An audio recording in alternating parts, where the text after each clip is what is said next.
Habari za saa hizi? Nzuri. Na tunao furaha kwa siku ya leo ya kuzindua kampeni yetu ya Mwanamke Asili, ikiwa katika foundation ya Mwanamke Asili Foundation, kutokana na changamoto la uwepo mmomonyoko wa maadili, wanawake kuingia kwenye changamoto kubwa ya kutumia vipodozi vyenye kemikali, na vikipelekea wanawake hao kuzurika na kupata madhara na kuwa na urembo ambao sio asili, kwa maana usiokuwa na tija na wenye kuletea madhara mbeleni. Viko vitu vingi ni vipodozi na vinatumiwa katika sehemu mbalimbali za urembo, yakiwemo mafuta, yakiwemo manukato, losheni na kadhalika. Lakini leo katika foundation yetu rasmi tunazindua kampeni ya Mwanamke Asili Foundation.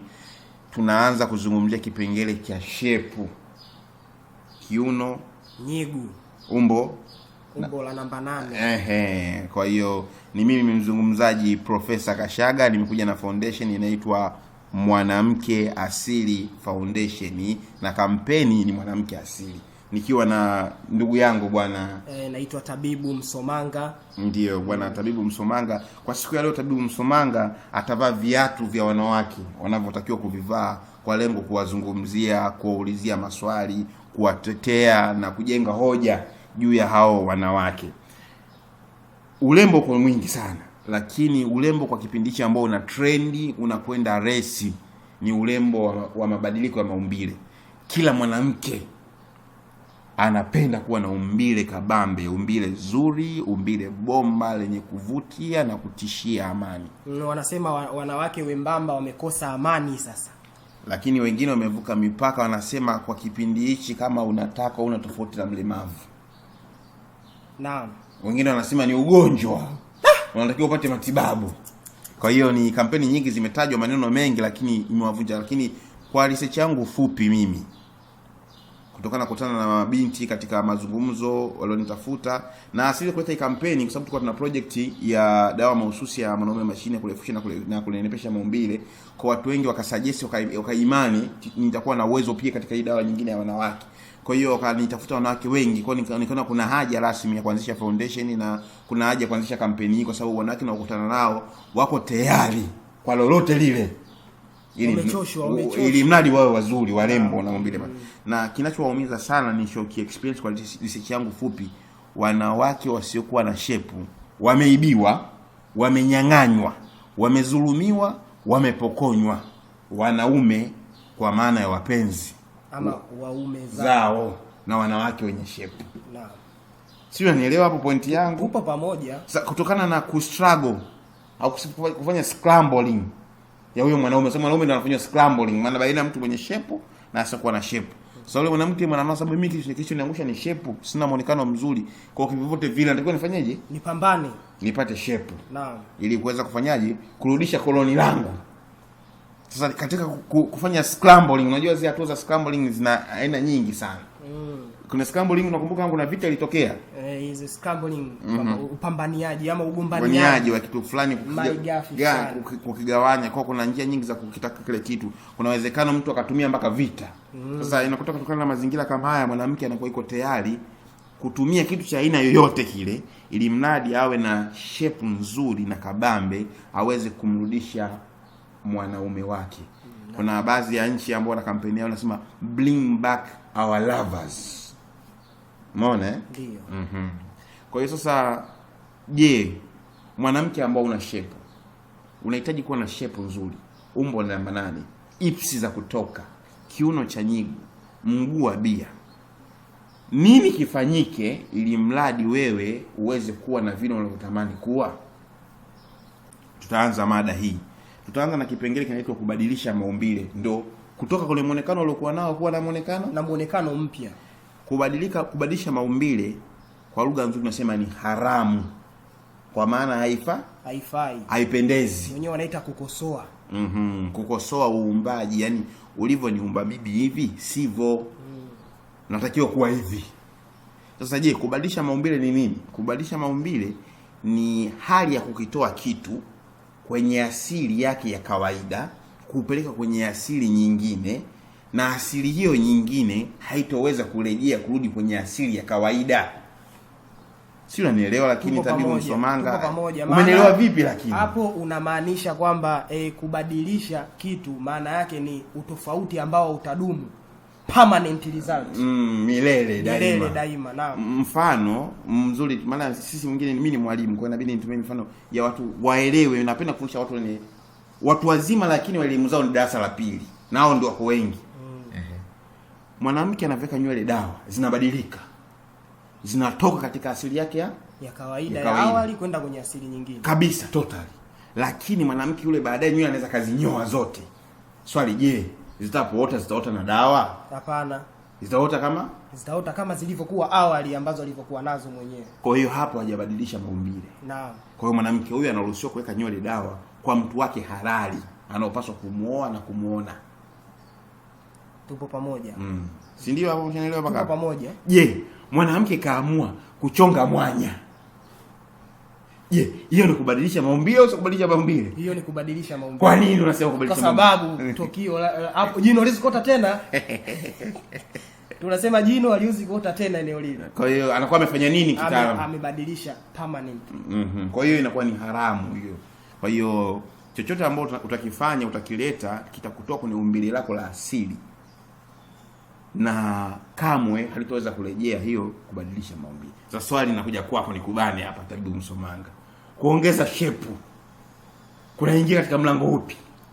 Kuongeza shepu tunasema hatujabadilisha maumbile, isipokuwa tumefanyaje? Tumeadjust ama tunasema kwa tumeimprove, tumefanya improvement ya kitu fulani. Mbona Kiingereza kinakuwa kingi, Msomanga? Tunasema kwamba ndio hivyo kwa sababu hujabadilisha form iko vile vile, lakini tu umefanya uboreshaji. Tunasema ni kuboresha kitu.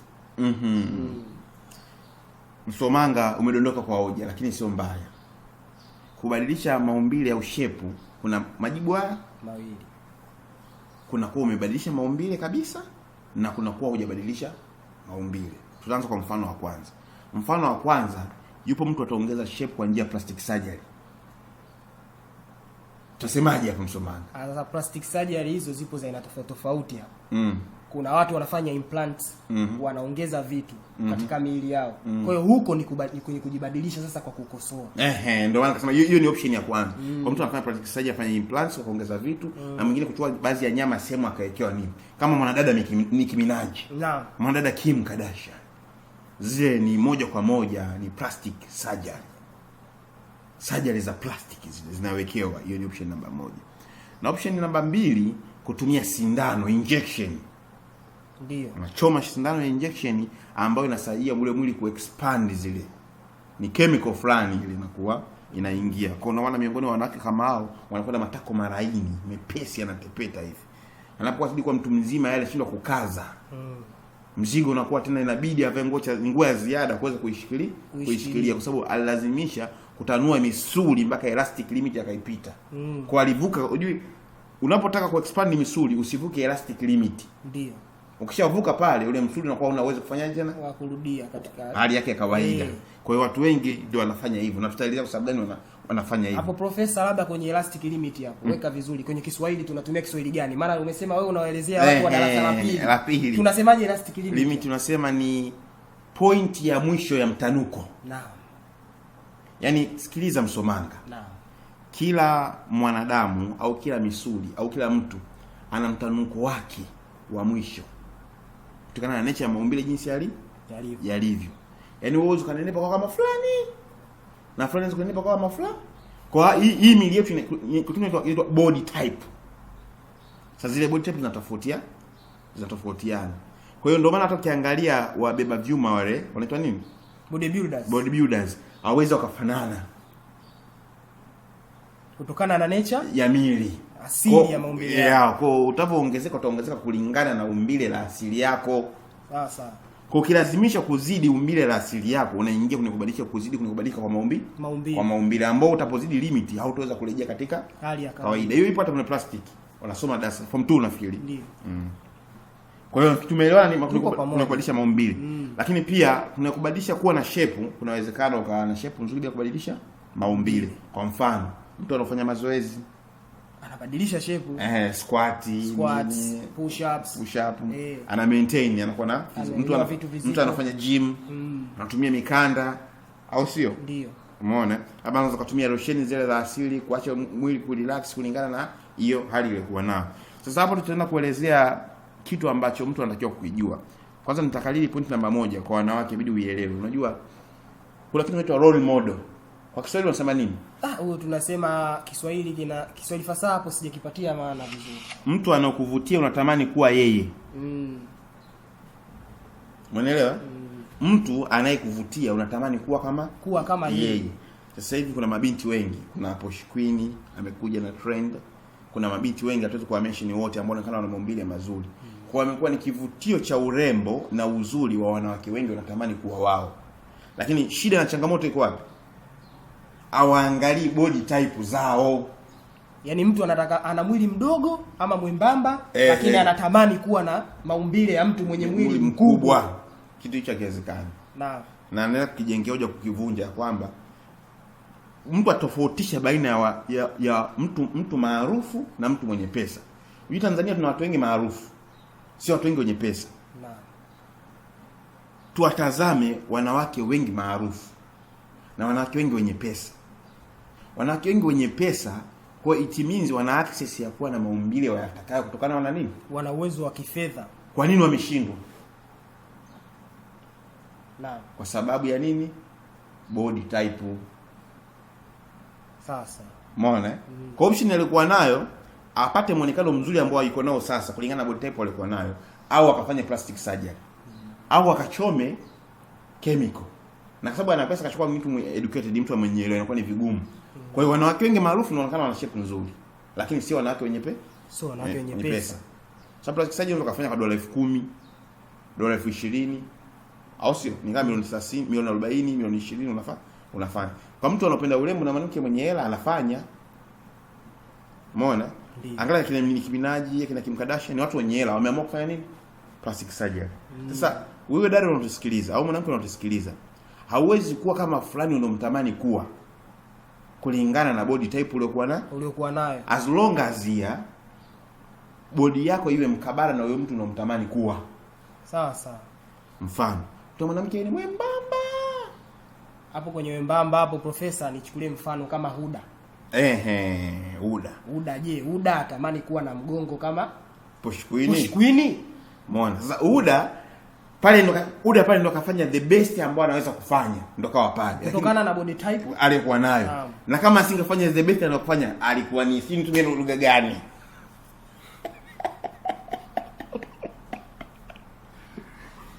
Kuna wengine sitaki kuwataja kutokana na heshima. Tunaweza kumvunjia mtu heshima. Na wafahamu ni watu wana pesa, lakini pia na maumbile walikuwa nao, lakini wamevumilia. Umeona? Wamevumilia, wako wengi sana ndugu yangu. Na wanafahamika. Umeona? Lakini pia mwangalia Tyler Perry. Umeona? Lakini turudi katika mada, tusiende mbali sana. Huko watu watajisikia vibaya.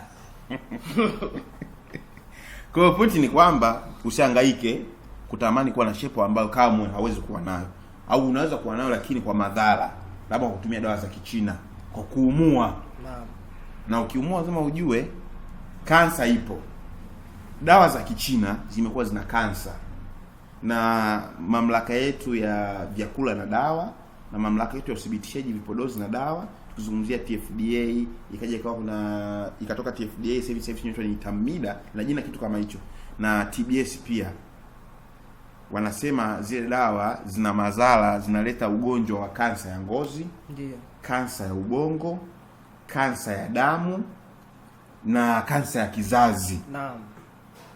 Na walitoa hoja wakasema, jamani wauzaji wa hizo dawa, nyie si mnasema ni za asili? Ndio. Basi leteni tuzipime tuwape vibali. Hajitokeza mtu. Naam.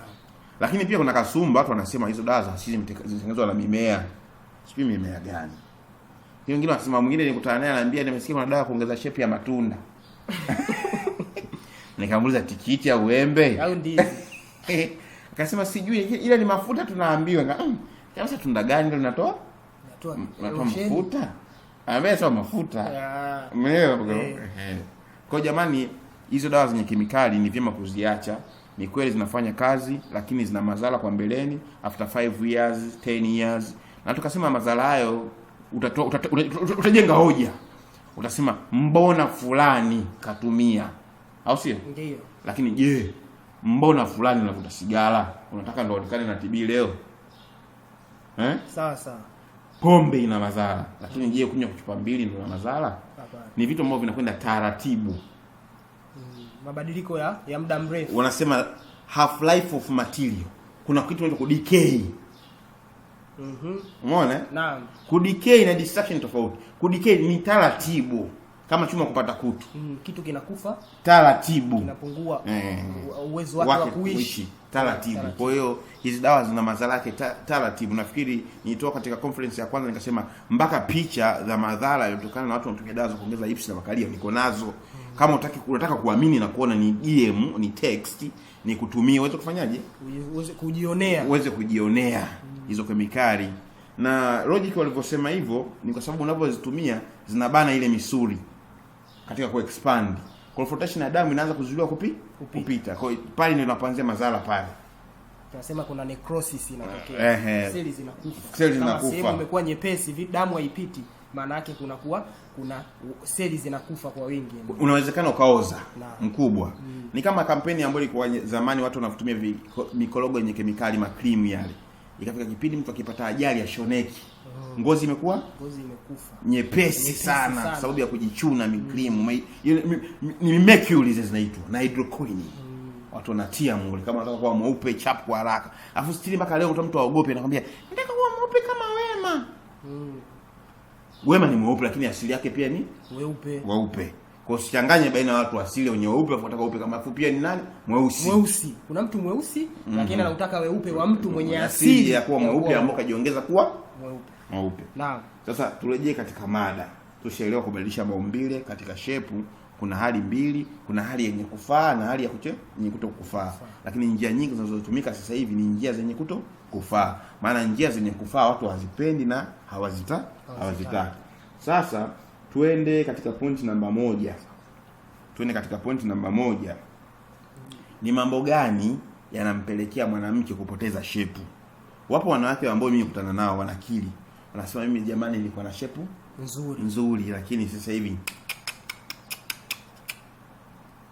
shepu yangu imefanyaje? Imekufa, imeondoka. Tunaanza jambo namba 1, wanaita obesity au overeating. Umeona? Sababu unapata kuna overeating, unaposema overeating ndio unapata nini neno? Obesity. Ambapo unakuja kupata overweight. Umeona? Hapo mnashangaa hivi kwa nini? Sina makatalizo. Unasikia eti mtu akitaja neno la Kiswahili afu sikia akitaja Kiingereza kwa kitaalamu anaita. Sasa utaalamu wake nini pale? Akati ni msamiati. Kama msamiati mwingine. Ni matumizi ya lugha. Kwa kitaalamu tunaita obesity. Sasa utaalamu wake nini huo? Watu wengi wanapoteza muonekano wao wa asili kutokana na kuzidi kwa uzito, na uzito huo kutokana kwa kula. Kwa hiyo mtu anakuwa na irregular shape. Kwa anapoongezeka kwa kula, anapata uzito ambao huendani na kimo cha urefu wake na umri aliokuwa nao. Kwa pale ule ongezeko la uzito linameza ile shape. Kwa wapo wanawake wamepoteza shape zao kutokana na hiyo.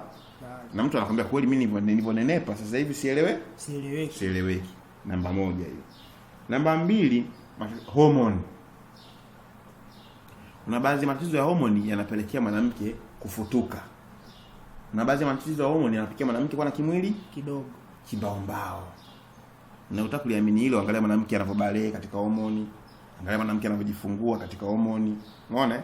Kwa hormone, kwa matatizo ya hormone yanapelekea mtu kukua na kukua.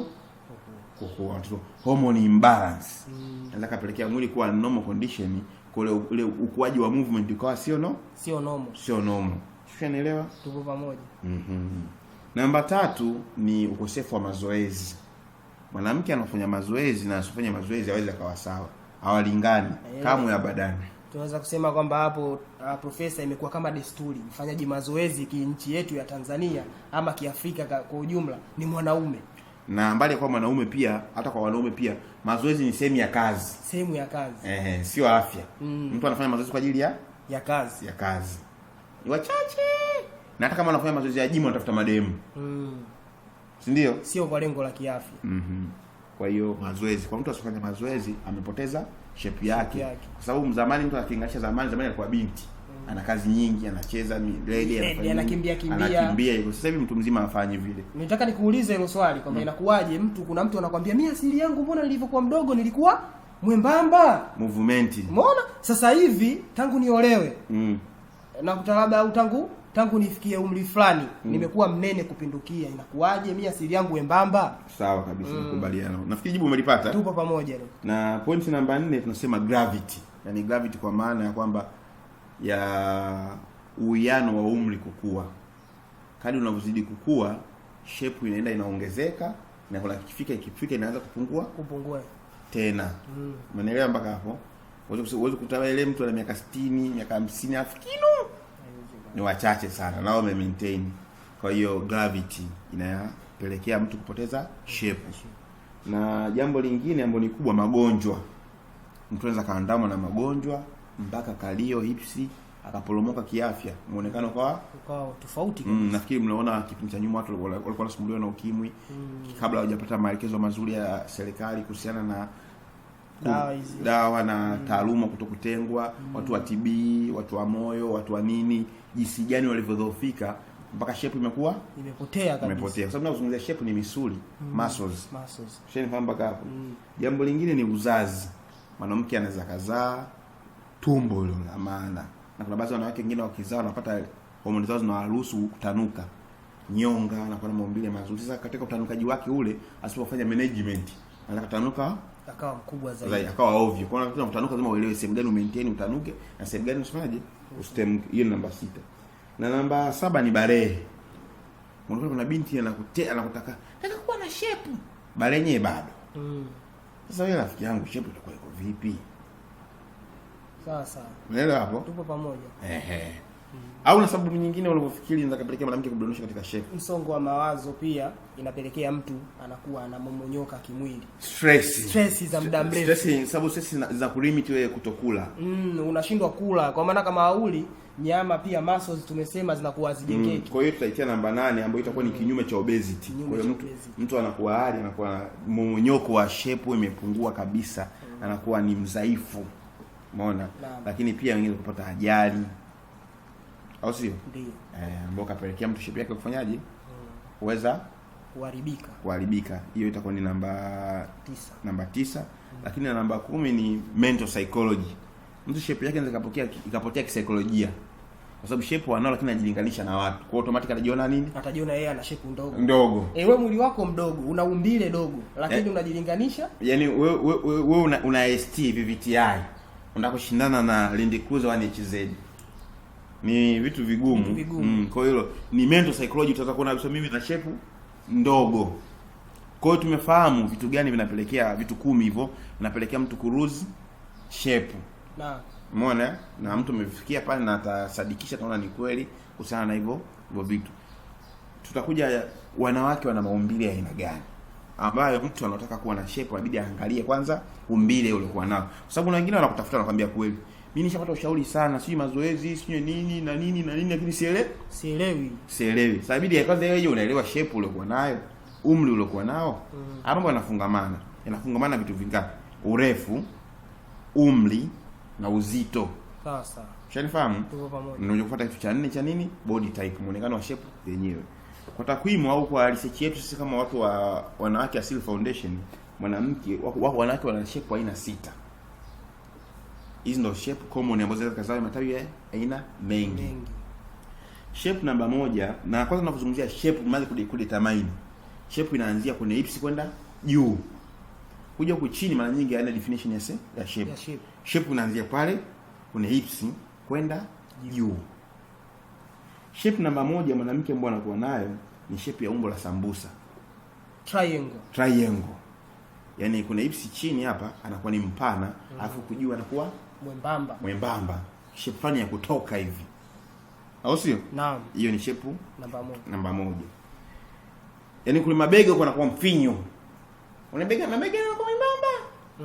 Alafu hips anakuwa kubwa zaidi. Anakuwa kubwa zaidi. Kwa hiyo hips anakuwa pametoka kidogo. Unaelewa mpaka hapo? Hii tumuite kama namba ngapi fulani hivi. Kama namba 6 hivi. Yaani namba 6. Sitajua 6 alivyoandikwa kiduara chake kama 6 fulani. Hiyo ni shape namba 1. Shape namba 2 inakuwa ni triangle hiyo, lakini juu ndio anakuwa mpana. Hapo tunasema huyo mwanamke anakuwa vipi? Maumbile ya juu ni mapana zaidi kuliko namba 9 inaitwa. Hiyo namba 9. Yani huko shoulders zinakuwa ni pana, kutoka ule upana wa mabega unakuwa ni mkubwa kuliko upana wa hips. Hapo profesa, tunazungumzia na maumbile ya maziwa ama? Kwa tunazungumzia mabega ndio tunazungumzia whole body chest hapa. Kwa kifuani kuja huko juu. Kwa kutoa mwanamke kwa mfano, ukimpima kwenye kifua hichi. Kipana kuliko nini? Kiuno. Ipsi. Mchanganya daktari. Kwenye ipsi. Kwenye ipsi. Lakini huyu wa kwanza ipsi zake zinakuwa ni kubwa kuliko nini? Juu hapa. Umbile la juu. Ukitaka kuamini, chukua tu tape wewe mwenyewe unatusikiliza. Usiumize kichwa. Mwambie akupime kifua huko. Unakuta kifua huku una 42. Unajua kapima ipsi una 38. Sawa. Kwa inamaanisha una kifua kikubwa kuliko ipsi. Kwa utakuwa type B. Lakini ukipima type A ukiwa na ipsi kubwa kuliko nini? Kifua. Maana yake ni? Maana yake nagwa. Imenoga. Yaani hapo tunazungumzia baina ya ipsi. Hatuzungumzii kiuno bado. Kiuno tofauti na nini? Na ipsi. Namba 3 ndo mwanamke anakuwa na kiuno kifua chake ni sambamba na ipsi. Ana kiuno chembamba. Nyigu. Namba 8. Tunaita nyigu. Fimbo. Bakola. Au ni wachache sasa katika population tunazungumzia. Yaani. Sio, nielewa? Tupo pamoja. Yaani zinakuwa triangle mbili zimeungana. Hebu chukua pembe tatu ichole, moja iangalie chini, afu nyingine ichole iangalie juu. Afu zile ncha za pembe tatu zikutane. Lakini huyu wa kwanza ni pembe tatu ambayo ncha yake imeangalia juu. Lakini wa pili ni pembe tatu ncha imeangalia chini. Wa tatu pembe tatu ya kwanza na ya pili zimekutana. Yaani kachukua sifa ya kwanza na ya pili kaziunganisha hivi. Wakati sifa namba 1 tu mwenye kazi. Umbo namba 8. Huwa kwanza tumesema ni umbo namba 6, wa pili umbo namba 9. Wewe unafuatia umbo namba ngapi? Namba 8. Namba 8. Anakuwa kiuno chake na ipsi, kiuno unakuta ipsi 42, kiuno 42. Na ipsi 42 afu kifua 42. Kiuno sasa 22. Mshafahamu? Tupo pamoja. Kwa kwanza jamani, acheni masuala ya tamaa, kutaka shape. Wewe una body gani type? Katika kuliendea swala zima la kuongezeka kimaumbile, lazima ujue body type yako. Hii kinachokizungumza hapa, atuzungumzii muscles. Una body type unazungumzia ni skeleton. Maumbile ya mifupa yako jinsi yalivyo. Katika kuvaa zile nyama. Sasa kuna muda unataka mtu uje kuvalisha zile nyama kwa chupa kama fulani, inakuwa inakataa kwa sababu gani? Nature skeleton yako jinsi ilivyo ishakataa jinsi ilivyo. Juu ndio huko mpana. Kwa juu ukiwa mpana ukiongezeka na ile minyama yako maziwa nini? Balaa linakuwa. Lakini tukija shape namba 4. Shape namba 4 tunaita moja. Namba 1. Yaani namba 1 tunamaanisha kwamba ipsi, kiuno, mabega, kifua same size. Hiyo moja. Ama mua, vijana wanaita mua. Wengine wanasema nini? Chopstick. Unaelewa mpaka hapo? Huyo mta kiuno kimeungana na nini? Na ipsi. Alafu pia iko kiuno hicho kimeungana na kifua. Iko flattened sphere. Kama rectangle. Mstatili ndio unaitwa hatari. Hatuwezi kucheka. Ila ni kutokana tuna mazingira yenyewe.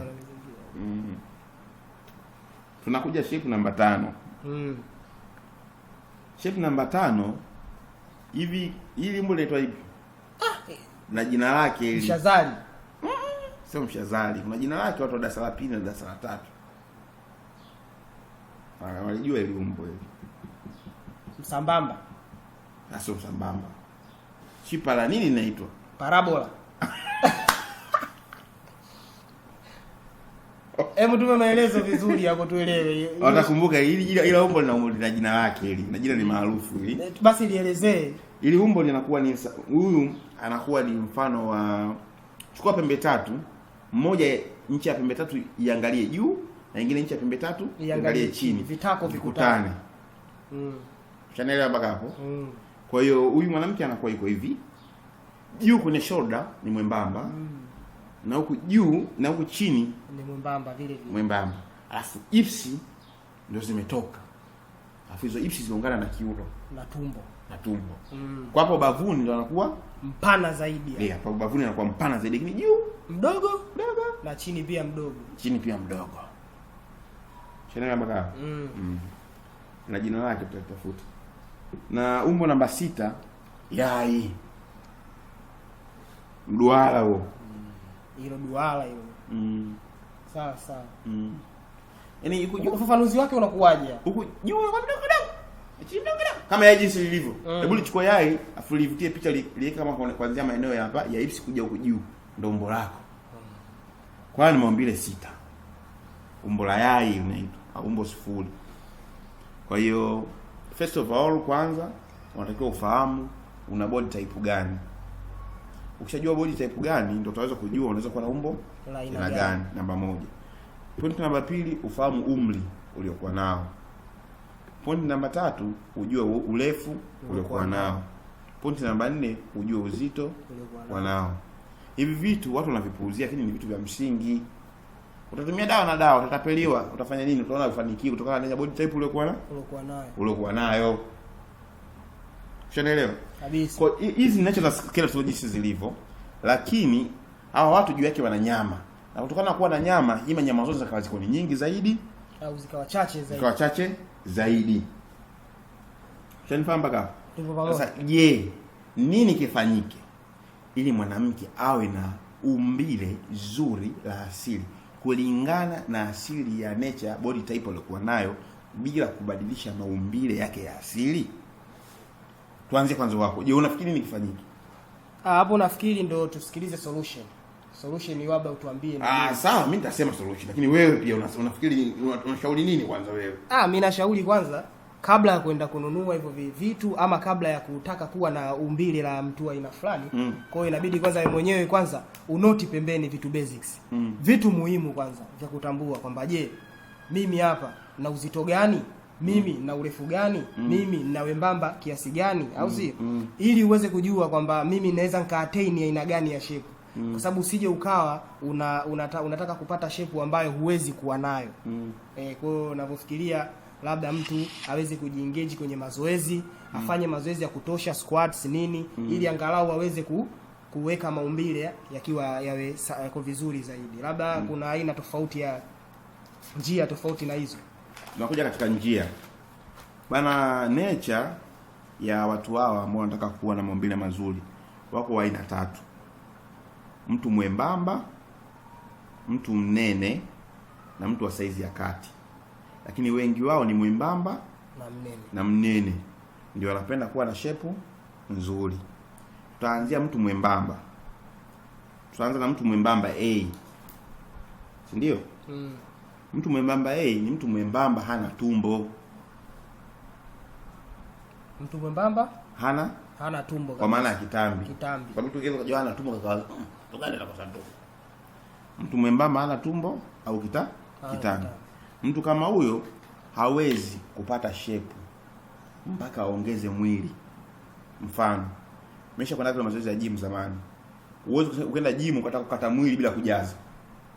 Hawezi kwenda gym kama ukiwa bonge ukakata mwili bila kupunguza mwili.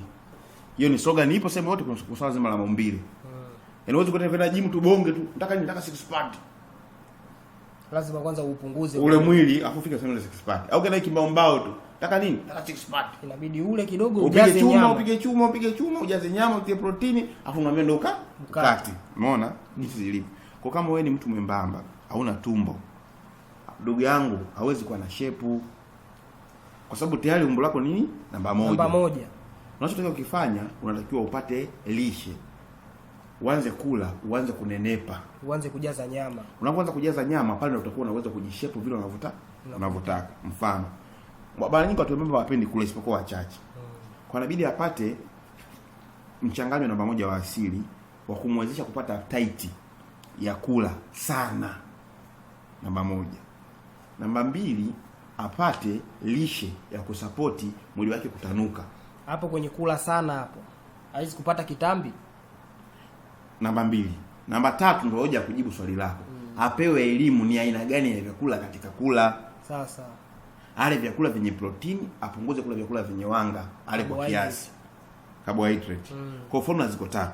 Formula namba 1 kwanza upewe elimu ni aina gani ya vyakula unatakiwa kula vyenye kujenga mwili na kunenepesha mwili. Namba 1. Misuli tunamaanisha hapo profesa. Maana akisema mwili mtu ajua. Namba 2 upewe dawa ile inakupa appetite, kuwa unapenda kula mara kwa mara. Sasa.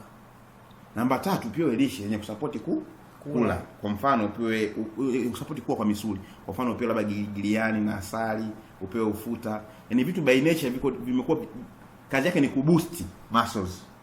Kama protein by nature ni kuboost muscles. Umeona? Kwa hiyo utaanza na programu hiyo. Na sababu ni foundation, tungependa kuwatajia bei mradi kabisa wasiweze kupata tabu kwa programu ambayo ninavyozifahamu. Tutaanza na programu namba 1. Kwa hiyo tumesema apate programu elimu. Elimu ndio msingi mkuu wa maisha yetu, lakini elimu ataipata free. Kuelekezwa vyakula gani ule vya protini na vyakula gani vya wanga, uepuke au vyakula gani ushabiane na nao. Tumesema namba 2 nini? Namba 2 tumesema apate lishe ya kumfanya aweze kula. Kwa sababu tumesema mtu ni mwembamba, anashindwa na watu wembamba wana asili ya kukosa hamu ya chakula, kula. Hiyo lishe ataipata kwa shilingi 50,000 mchanganyo huo. Ngapi? 50,000. 50,000. Unampa appetite kwa ajili ya kula. Mwambie. Lakini kwa pointi namba 2 kwa mtu kama wewe kwa mzingatiaji, vitu hivi pekee yake vinamtosha kufikia lengo lake la kutanuka. Shanaelewa mpaka? Sawa. Lakini tukasema namba 3 kama atakuwa ana shida na natija matokeo haraka, apate virutubisho vya asili vinavyotokana na asali. Viwe vinahudumu ya lita 5 vimeandaliwa. Yeye kazi yake anakuwa na vile. Vina support katika kutanuka na kunawili kwa mwili wake. Hivi gharama yake inakosa shilingi 200,000. Shilingi ngapi? 200,000. Lakini mtu atauliza 200,000 hela nyingi. Kwa sababu 200,000. Kwa sababu lile dumu linakuwa lina asali lita 5. Asali lita 1 tu ni 12,000. Lita 5 ndio kwa shilingi ngapi? 12,000 kwa kama takriban shilingi 70,000. Au na lemon. Kwa hiyo hiyo ni asali, sio dawa. Sawa. Sio virutubisho vingine? Vingine. Hiyo ni asali tu peke yake. Hujanunua ufuta. Hujanunua nini? Ili gilani hizo. Yote kulikuwa itoa material tu ya kuandaa labda laki na 30, laki na 40 au laki na 50. Packaging baki na kamilika, delivery unampelekea. Kwa hiyo ndio iko hivyo. Kwa hiyo mtu huyo kwa programu hizo 2 atakuwa tayari anaanza kunenepa na kufutuka. Sasa je, atatengeneza vipi shape? Namba 4 sasa. Apate mkanda. Apate nini? Mkanda. Ule mkanda anakuwa anautumia kuuvaa kiunoni. Sasa anapoongezeka ule mkanda unabana nini? Unabana kiuno. Tumbo na kiuno. Kwa hiyo anatanuka lakini tumbo na kiuno havitanuki. Haviongezeki. Vinabaki vile vile. Kwa automatic anaanza kutengeneza umbo gani? Umbo la namba 8. Namba 8. Hivi mbona ilivyokuwa nyepesi? Ilivyokuwa nyepesi. Nyepesi kabisa. Umeelewa? Anapata mkanda. Na hii mikanda iko mingi. Kuanzia shilingi 25,000 mpaka 1,500,000. Lakini mikanda original quality inaanzia shilingi 100,000 mpaka 1,500,000. Kwa pia anatakiwa apate mkanda wa shilingi gani? 100,000. Awe na mkanda wake unaitwa waist trainer. Ni mkanda mahususi kwa ajili ya kuchonga kiuno na kubana tumbo. Tushanielewa mpaka hapo? Tupo pamoja. Tushanielewa? Sawa. Na kitu namba 5 sasa cha kumalizia. Kwa hiyo huyo mtu ambaye ni mwembamba. Lakini moja. Hana nini? Hana nyama. Hana tumbo. Tumbo hana. Hana kitambi. Nimesema hana tumbo, huyo mtu gani anakuwa hana. Sasa huyu namba 5 ndo atapata mafuta ya kitunguu saumu. Na mafuta mchanganyiko na almond kwa ajili ya kupaka kwenye ile misuli, kufanya ile misuli kuwa flexible. Sababu alikuwa amenyondea hivi. Ni sasa kama mtu mgonjwa wa stroke anapopigwa, wanabidi kufanywa massage na mafuta kwa ajili ya kushtua ile misuli, kuiachia damu ifanyaje? Flow na kutanuka. Wanapata mafuta mazuri kwa ajili ya kupaka sasa kwenye hips na kwenye makalio, kuacha zile sehemu anapokuwa anakula virutubisho. Tuseme kama anatia mbolea. Hawezi kutanuka vizuri kulingana na hali ya mwili aliyokuwa nao yeye. na hayo mafuta atapata kwa shilingi 1,500,000. Atapata shilingi kwa shilingi 1,500,000. Ni kichupa ambacho anakuwa anapaka usiku na asubuhi kwenye hips na makalio kualawa zile movement. Sasa Mshanaelewa mpaka? Kwa hiyo mtu huyo atakuwa amekamilisha zoezi lake la kwa vile anavyotaka kulingana na body aliyokuwa nayo. Sasa ama vitu na gharama mengi. Cha msingi ni kwanza kimoja baada ya kingine. Wewe uzuri unapata uzuri kwa siku 4. Haiwezekani. Ni progress, yaani ni mwendelezo kitu. Anza kitu kimoja baada ya kingine. Kulingana na hali yako ya maisha uliokuwa nayo. Na kuliko kwenda kukimbilia tu kununua mafuta 45,000 ya Kichina, yanauza 45,000, nyingine yanauza mpaka 60,000, 70,000 ya Kichina unakuwa unapaka, yanakuubua. Ndio unakuta kuna mtu nafikiri nyewe mmeona sasa hivi ni shahidi. Mtu ana shape na ana makalio yamepinda. Hapo saa moja linakuwa kubwa, jingine linakuwa dogo. Au wengine ana vilima, mabuja. Sababu ya dawa za kuumua. Sasa kwa nini uteseke hivyo? Wewe ni mtu tumemzungumza ambao ni mwembamba lakini tumbo hana. Lakini kwa mtu wewe mwembamba B tumbo analo. Anatakiwa sasa aongeze sasa kutumia nini? Ya kutoa kitambi. Kwa hiyo kutoa kitambi hapo kuna option A. Kama tumbo lake litakuwa ni kubwa sana, kile kitambi atakipunguza kitaisha. Na hiyo dawa kutoa kitambi ni 100,000. Ni ya kunywa 100,000. Lakini kitambi kikisha zitabakia zile nyama uzembe. Zile nyama uzembe zitakuwa zinamsumbua, zinamkera kwenye kuondoka, japokuwa anatumia mkanda. Hadi apate mafuta hayo, kuna mafuta yanaitwa pia na kitunguu saumu kwa ajili ya tonic. Yanasaidia kuzikasha zile nyama, kukaza mwili kwa uko very strong. Kwa hiyo utumie ile mafuta, na mafuta gharama yake yanakosa shilingi 1,500,000 pia. Lakini kama mafuta yale nyingi, tizi anaamka anapiga kata tumbo. Anarudisha zile nyama anazikaza. Kwa sababu ile mafuta yanakusaidia kucontract ile misuli kuikaza. Lakini kama unaona hauna hela nyingi, ni lazima utumie mazoezi. Unakata tumbo, unaamka asubuhi unakimbia umbali. Unakata ile mafuta. Kuifahamu hii program nzima na kiukweli lazima uwe na peni na daftari. Unaandika wewe mwenyewe mchanganyo. Inabidi uwe na chart, unaandika bwana mimi stage hii nipo. Sasa hivi nipo stage hii. Naanza na hichi. Nakuja hichi. Umeelewa hapo sawa? Sahihi kabisa. Kwa hiyo hapo nafikiri tumeelewana vizuri. Kwa mtu huyo bonge. Sio mtu bonge. Huyo mtu mwembamba wa stage B. Wa stage B ambaye ni mwembamba ana kitambi. Lakini pia unakuja mtu mwembamba huyo wa stage C. A B C. Ni mwembamba lakini ana kifua kikubwa kwa maana maziwa makubwa. Anakuwa na umbo lile namba ngapi? Anakuwa na umbo B, pembe 3 iliyoangalia chini. Iliyoangalia juu. Imeangalia chini sasa, maana huko ni mpana kuliko chini. Imeangalia chini. Uko sahihi, unasikiliza kwa makini. Nipo.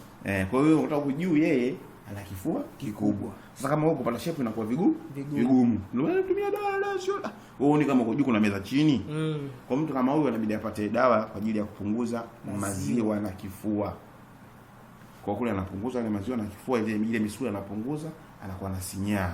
Ili kuweza kuanza na program zingine. Na hiyo dawa kuipata 1,500,000 tu. Dawa kupunguza maziwa. Dawa za asili zina bei jamani. Dawa za asili zina bei. Sababu kitu kingine unanunua tu nusu lita 170,000, 200,000. Utamtengenezea mtu dawa. Ndio maana watu wanakimbia kwa dawa za asili, wanakimbilia za Kichina kwa sababu ya urahisi wa bei. Kama ulivyoona tukabati la asili ya mninga 800,000, lakini la Kichina shilingi ngapi? 40,000. 40,000. Ni vile tu. Kwa kizuri ni ghali. Kwa maana mpaka. Kwa kama wewe utakuwa pia una kifua kikubwa huko juu, unatakiwa upate kwanza dawa au program mahususi kwa ajili ya kupunguza maumbile ya juu. Yaani masuala yako ya shape ya delete kwanza. Shape ni matokeo ya mwisho. Tunaongelea shape ni muonekano uliokuwa nao kutokana na baadhi ya vitu. Lakini watu kibongo wanatafsiri shape ni hips na makalio. Sio hivyo. Wangapi wana hips na makalio lakini hawana shape nzuri? Wapo wengi sina sana. Kutokana ule muonekano wao umefanyaje? Umekosekana. Sasa sijajua una swali hapo. Hapo swali sina. Nafikiri tuendelee na mtu wa pili B, mtu wa pili hapo. Maana tushamalizana na mtu mwembamba. Tushafanya ukatili. Kwa mtu mwembamba. Yeye vipi afanye hawezi kupata mwili mzuri. Nafikiri tuhamie upande wa kwa mtu wa pili ni mtu mnene. Ni mtu mnene, anataka kuwa na shape na muonekano mzuri. Kwa hiyo kikwazo ni unene. Sababu unakuta ni mtu mnene yule yule, anataka dawa kuongeza hips na makalio. Mnene huyo huyo. Hivi kule anakuwa yuko serious? Hayupo serious. Hayupo serious kabisa. Kwa hiyo mtu mnene, tusikilize. Mtu mnene unatakiwa upate dawa ya kupunguza mwili. Uweze kupata mwili wenye kuendana na urefu uliokuwa nao na umri uliokuwa nao. Ili uweze uzito wako uwe balance. Kwa hiyo inabidi upate dawa hiyo, tushahitaji bei yake ya kupunguza uzito ambayo gharama yake ni 100,000. Na wakati unatumia dawa kupunguza huo uzito, unabidi utumie na mkanda. Kwa sababu utakuwa unapungua, lakini unapotumia mkanda utakuwa unasaidia kufinya lile tumbo na kiuno, kwa unachonga kwa haraka zaidi. Kwa utakuwa unapungua mwili mzima, lakini kuna kiuno na tumbo utapungua haraka zaidi. Kwa automatic utakuwa na muonekano namba 8. Kwa mtu mnene inabidi uanzie hapo. Lakini pia mtu mnene huyo akiwa na kifua kikubwa, utaratibu ni ule ule. Kwenye maziwa makubwa, dawa kupunguza maziwa makubwa. Yapungue ile maziwa hauna muonekano mzuri. Shika nielewe mtu mnene. Tupo pamoja. Kuna mtu mnene hakuna maelezo mengi. Kwa atumie dawa, atumie mkanda, na kiweza kutumia mkanda, atumie ile mafuta mahususi ya kitunguu saumu kwa ajili sasa ya kumassage. Kwa hiyo unapotumia vitu vya asili, hauwezi kuzidi limit. Yaani huwezi kwa yule mtu, ile sababu mtu mwingine anatamani kuwa yaani ana makalio ya kutisha ya ajabu. Haiwezekani. Labda kwa dawa za Kichina. Lakini dawa za asili utakuwa na muonekano kulingana na body type uliokuwa nayo. Ndio. Kwa hiyo nafikiri hapo si una swali kusema. Swali lipo. Kama mtu mnene tunajua watu wanene wanakuwa wana expand sana, wanapata michirizi. Anapopungua ile michirizi inakuwaje hapo? Ile michirizi inarudi katika hali yake ya kawaida, isipokuwa inaacha athari kama kuwa kuna michirizi iliwahi kutokea. Kwa hapo inabidi atumie lotion au atumie mafuta kwa ajili ya kuondoa michirizi kwa very soft. Kwa hiyo watu wengi wanakutana nao mara nyingi ni tumbo wanasumbua, wanakuwa na mitumbo vile, kwa anakuwa eleweki. Kwa ni kutoa tu lile tumbo, kutumia mkanda kuchunga kiuno, kutumia mafuta ku expand muscles zile kwa kiasi fulani, hadi kuwa na muonekano mzuri. Na pia katika watu wembamba kwa tumesahau kuna mtu mwingine ana maziwa madogo. Ipo dawa kuongeza maziwa. Unatumia dawa unaongezeka maziwa kifua. Kidogo huko juu unakuwa kidogo huko. Angalau. Swali lingine. Hapo swali nafikiri sina swali lingine. Tuendelee mbele. Nafikiri kutokana na muda dakika 40 zinatosha hizi. Tuishie hapa, lakini pointi ya msingi waelewe program. Lazima uangalie program. Kama ni mnene upunguze mwili. Kama ni mwembamba ongeze mwili. Kama una tumbo utoe tumbo. Kama una kiuno kipana uchonge kiuno. Kiwe nyigu. Kama una maziwa makubwa upunguze maziwa. Yaani udili na vitu ambavyo vimepelekea wewe kuotosha huo urembo uliokuwa na kuharibu muonekano wako. Kwa sababu vitu vingi ulikuwa navyo vimekuja ima for the hormone. Sema kama ongezeko la maziwa kwa kasi ni masuala ya hormone. Unataka kuna mwingine hajazaki na maziwa kuliko mwanamke aliozaa. Kwa udili na hizo factor. Halafu masuala ya hips na shape ni muonekano wako baada ya wewe kuvitengeneza hivyo.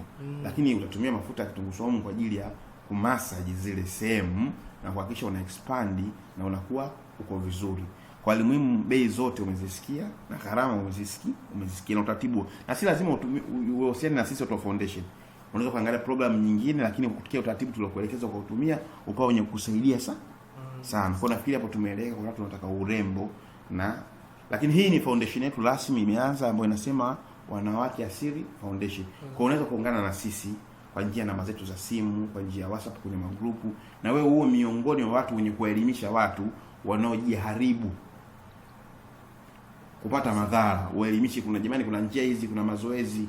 Lakini ushauri wa mwisho unabidi mtu kuna swali linakuja lakini kumalizia hapa ni kwamba kuna watu hawana hela kabisa. Unawashauri vipi? Kama wewe huna hela, upo labda kwenye category hizo tulizozisema.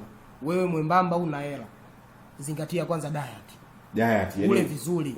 Hasa vyakula vya protini, vyakula vya kujenga nyama zako za mwili zirudi katika hali yako ya kawaida. Mbegu za maboga, vyakula mboga, mazoezi yawe ya kutosha ili uweze kuprotein mwili. Kwa sababu wewe mwembamba inabidi uongeze nyama. Kama wewe ni mnene inabidi uzingatie pia mazoezi, ubalance diet, ujinyime kula vyakula hasa vya carbohydrate ambavyo vinaongeza mwili kuongezeka kwa wingi, kutanuka na deposit za mafuta. Kwa hiyo ndio hivyo. Lakini pia cha kuzingatia bwana, ili kwa ajili ya wanawake wote kwamba bwana, wanaume wanapenda wanawake wenye muonekano mzuri. Kwa hiyo zingatia muonekano wako ndio. Na sababu hii ni foundation rasmi kwa chochote unachokitaka, rosheni ya asili, kuondoa michirizi, kuondoa kitambi, kuondoa nyama uzembe, kuwa na shape nzuri, chunusi, nywele, vitu vyote vya asili. For the tips kama hizi, maelekezo, ufafanuzi, namna vikwazo kuvitambua, usivuke mipaka kisheria, ukaingia kwenye mambo ya uovu, ukapata dhambi pia na ukajizuru afya yako. Kwa programu rasmi imeanza hiyo, Mwanamke Asili Foundation. Tunasaidia wanawake kuweza kujitambua, build up mentorship. Kwa hiyo naona tusikilize, unaweza kuungana na sisi katika foundation yetu, ukasema nahitaji kuwa mwana foundation, ukawa unapata tips, ukawasaidia wadogo zako, mama zako, waache kutumia vipodozi vyenye kemikali, waache kutumia dawa za Kichina, njia za asili, watumie matango, watumie nyanya, watumie asali, watumie dalasini katika kuboresha uzuri na urembo waliokuwa nao. Kwa Mwanamke Asili ndio ana credit nyingi kuliko mwanamke. Kwa mfano mwanamke unamwona wa Kichina na huyo asili, wewe unampenda mwanamke gani? Mwanamke Asili. Ni mimi mzungumzaji Profesa Kashaga, nilikuwa na Tabibu Msomanga. Kwa hiyo tuishie hapa kwa leo na tunashukuru sana.